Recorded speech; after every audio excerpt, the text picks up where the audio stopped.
Olá pessoal, então vamos continuar falando do sermão profético de Jesus. O entendimento que, segundo Kardec, bem leciona em suas obras, expressando em comum acordo com a maioria dos comentaristas da Bíblia, é evidentemente alegórico esse quadro ou cenário do fim dos tempos, como a maioria do que Jesus compunha em suas revelações parabólicas,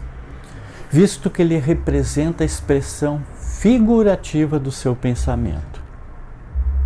não podendo ser compreendido apenas na sua forma literal, ou seja, interpretada ao pé da letra, e que pelo seu vigor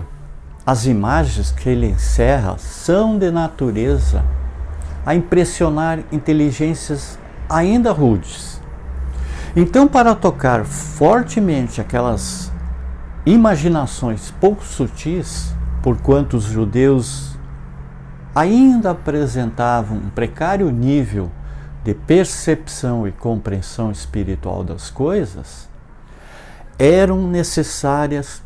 pinturas vigorosas, de cores bem acentuadas. Enfim, era um esforço que Jesus expressasse o seu elevado pensamento através da utilização de fortes figuras alegóricas em suas metáforas, buscando causar desta forma um grande impacto. Não podemos nos esquecer de que Jesus se dirigia principalmente ao povo, aos homens menos esclarecidos, incapazes de compreender as abstrações metafísicas ou questões espirituais envolvidas, bem como de apanhar a delicadeza das formas. Em seguida, Kardec vai nos dizer: a fim de atingir o coração, que representa os seus precários juízos ou entendimentos sobre aquelas misteriosas questões espirituais, fazia-se-lhe mistério ou necessário falar aos olhos com auxílio de sinais materiais, utilizando para isso de imagens e símbolos concretos, e aos ouvidos por meio da força da linguagem, ou seja, mediante a utilização de comparações ou metáforas, de forma em consequência natural daquela disposição de espírito, a suprema postandade ou divindade, segundo a crença judaica. De então não era possível manifestar-se a não ser por meio de fatos extraordinários naturais.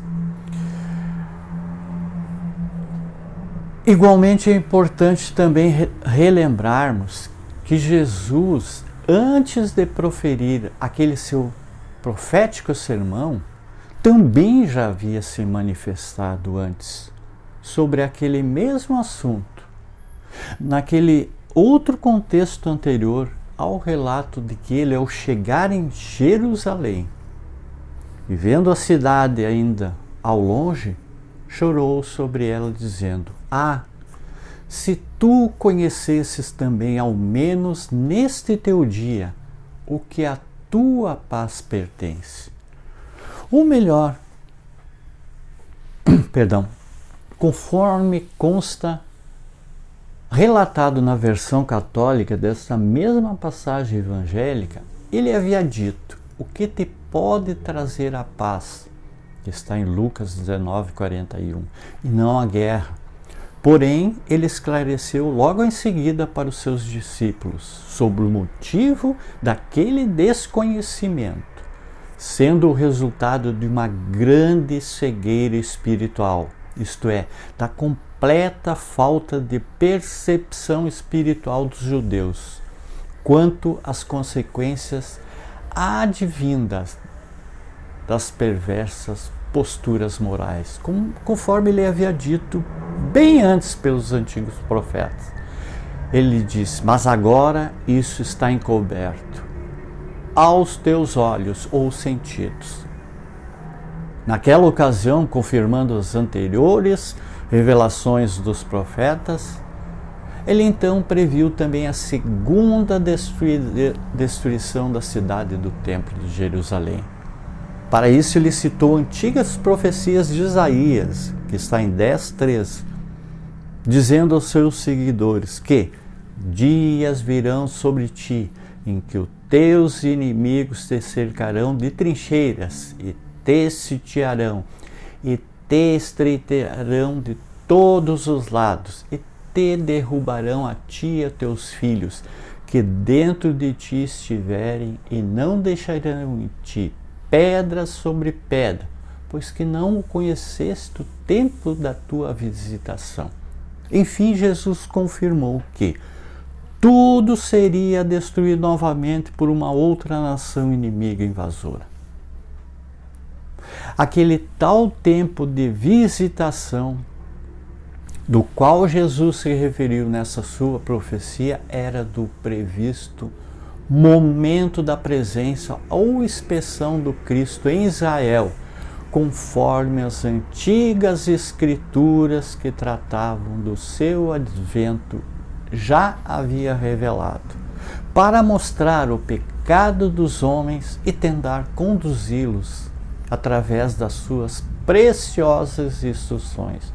ao devido despertar das suas consciências para as coisas espirituais, segundo as leis divinas, principalmente a da causalidade do progresso. Contudo, nesta outra ocasião, após Jesus e seus discípulos terem saído do Templo de Jerusalém, então o mestre, referindo-se àquela mencionada profecia de Daniel, lhes disse: não ficará ali pedra sobre pedra, que não seja derrubada. Seus discípulos haviam sido informados não somente sobre a nova destruição da cidade de Jerusalém por uma nação inimiga invasora, mas também do seu templo.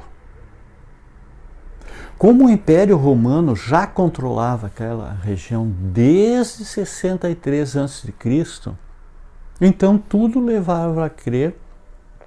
que Roma seria aquela prevista nação invasora e assoladora, que entraria em guerra contra os judeus, como de fato acabou ocorrendo anos mais tarde. Vamos continuar em outros vídeos falando sobre esse sermão profético de Jesus. Muita paz, muita luz, gratidão a todos.